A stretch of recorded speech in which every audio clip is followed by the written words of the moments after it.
Hi, welcome to Box Office Recap. Today, I'm going to explain an American-Australian science fiction thriller film called 222. Spoilers ahead. Watch out and take care.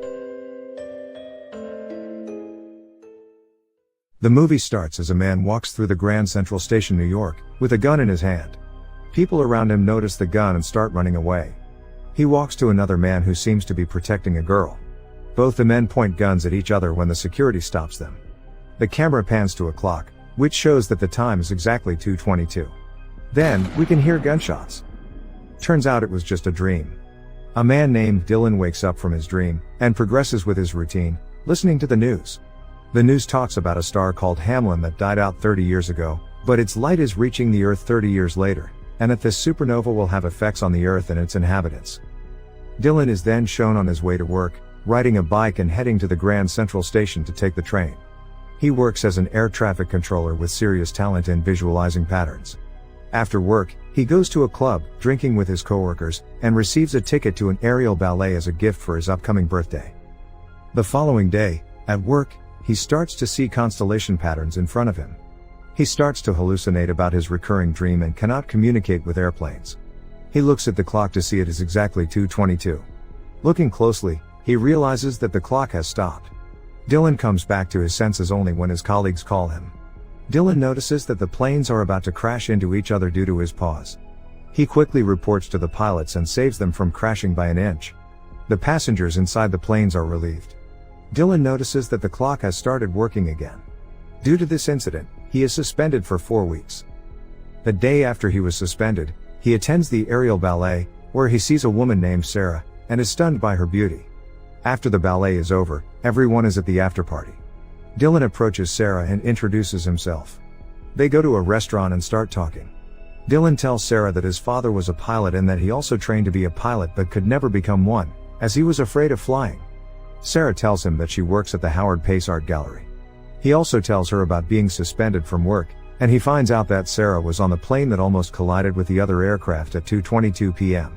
Dylan felt apologetic about the incident, but Sarah was instead thankful towards Dylan for saving her life. As they depart, they admit to each other that for a first date, they felt a deep connection and it felt like they had known each other forever. The following day, while on the way to the Grand Central, Dylan notices the same happenings as the day before: siren, a woman laugh, construction sounds, a man saying "May I help you," and glass breaking.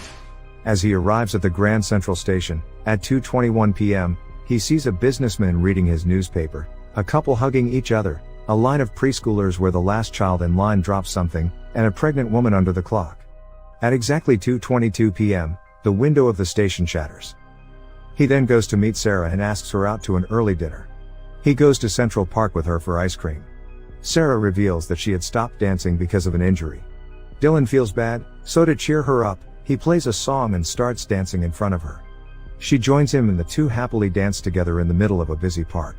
In the end, they kiss. They go to Dylan's apartment and make love.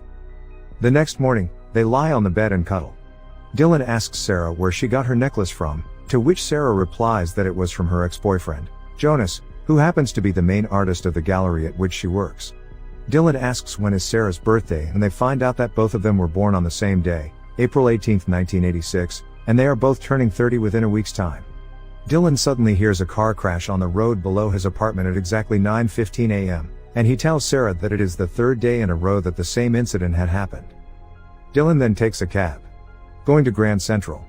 As the driver takes the shorter route, Dylan tells him to stop the cab and notices again the same pattern of siren, a woman laugh, construction sounds, and a man saying "May I help you."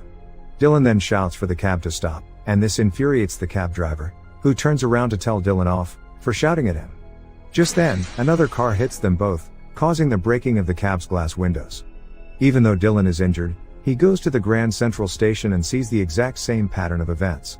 A businessman stands with a newspaper, an older couple hugs, a group of kids walks in a line when the last kid drops something, and lastly, a pregnant woman stands under the clock. He tells Sarah of these repeating patterns, but with different people carrying out the same actions. Sarah does not believe Dylan, but helps to clean his wounds from the car accident. Dylan goes home and starts writing all the events of his day, starting from 9:10 a.m. First, he writes about the drop of water, then a bug dying, and a plane flying overhead. The following day, Dylan goes to the top of his apartment building to see if the pattern repeats itself. He waits for the drop of water like yesterday, but the sky is clear. However, exactly at 9:10 again, a drop falls onto his notebook. Surprised, he closes the notebook, and when he opens it, there is a squashed bug on the page. Then an airplane flies over him. The pattern has repeated itself. Dylan almost cannot believe it. Dylan goes to the gallery looking for Sarah, and realizes that the gallery was having an exhibition with Jonas' art piece as the main exhibition. Jonas is Sarah's ex-boyfriend. He has created a light hologram exhibition about the Grand Central Station, and Dylan sees that it is exactly like the events that he has experienced in the past few days. A businessman reading his newspaper, a couple embracing each other, a line of preschoolers, and a pregnant woman under the clocks. Dylan assumes that Jonas is stalking him, as only Dylan knows about these events. He attacks Jonas, resulting in a brawl. He questions Jonas on whether he was stalking him. In the audience is the owner of the Kiefer Gallery. He applauds, saying it was a great idea to enact the murder at the Grand Central Station that happened 30 years ago.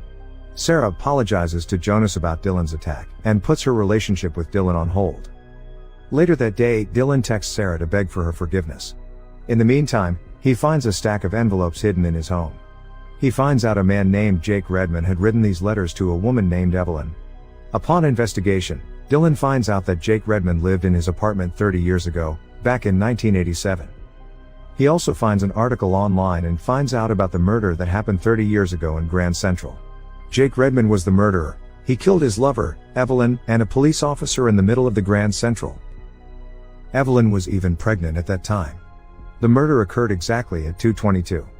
Jake killed Evelyn out of jealousy because Evelyn was in love with the police officer, Noah Marks, whom Jake killed that day too. He also finds that Jake, Evelyn, him, and Sarah share the same birthday. In fact, he and Sarah were born on the day Jake and Evelyn died. Dylan connects the dots, and figures out that he and Sarah are Jake and Evelyn in another life. Then he finds Evelyn's address in the letters, and visits her home. Dylan meets Evelyn's sister, who tells him that Evelyn loved Jake a lot, so she thinks the theory that Jake killed Evelyn because she loved someone else is false. She also informs him that Noah, the police officer, was in love with Evelyn too. When Dylan gets back home, he links the constellation that is taking place after 30 years in their situation. He sees that the 3 stars involved in the constellation are actually Jake, Evelyn, and Noah. Currently it is Dylan, Sarah, and Jonas. Since the constellation has returned, their fate has returned too. He texts Sarah about what he has been seeing, and asks her to meet him. Sarah is in the gallery looking at Jonas's holograms. She tells Jonas about Dylan's findings, but Jonas dismisses it as Dylan's delusions. Later that day, Dylan is in his apartment when Sarah visits him.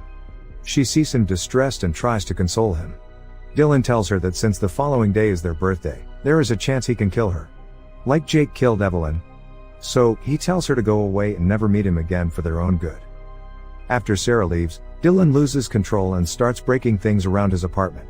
He then goes to the terrace with the intention of jumping off the building, but he changes his mind. Sarah, on the other hand, goes to Jonas's office and tells him everything that happened. Jonas offers to take her on vacation to get her mind off Dylan. The following morning, Dylan realizes that the water drop, the bug, the plane, and everything that happens in the pattern, happened to Jake the day he died. The pattern has been trying to inform Dylan that Sarah is in danger. After figuring this out, Dylan runs to save her. He calls her several times on the way, but she doesn't pick up. So, he goes to Jonas's office. There, he is shocked to see a wall filled with Sarah's pictures and several holograms of her.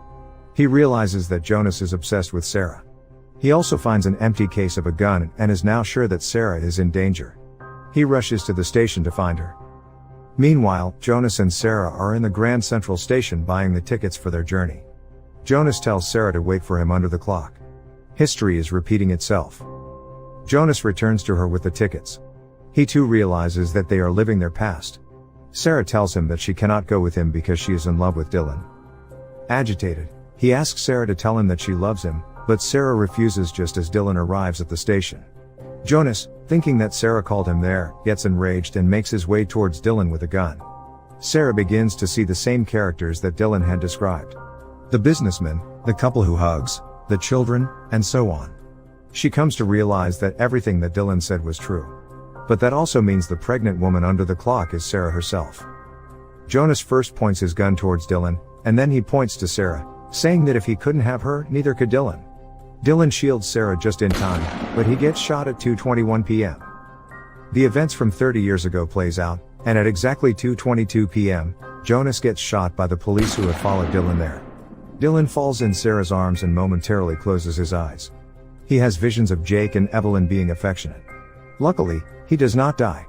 Sarah then looks at the clock. It is 2:23 p.m. They managed to survive, and fate has changed. We finally get to know that in the past life too, the police officer Noah was the one who killed Evelyn and Jake, but the police had turned the story around to save their reputation. The dying star, Hamlin, mentioned at the start of the movie finally disappears, but a new star is immediately reborn. In the ending scene, it is shown that Dylan and Sarah are living happily, with Dylan having finally overcome his fear of flying and is now a pilot, and Sarah smiling affectionately at their baby in the cradle. Subscribe for more videos like this, turn on notifications, and leave a like to help the channel out. Thank you for watching.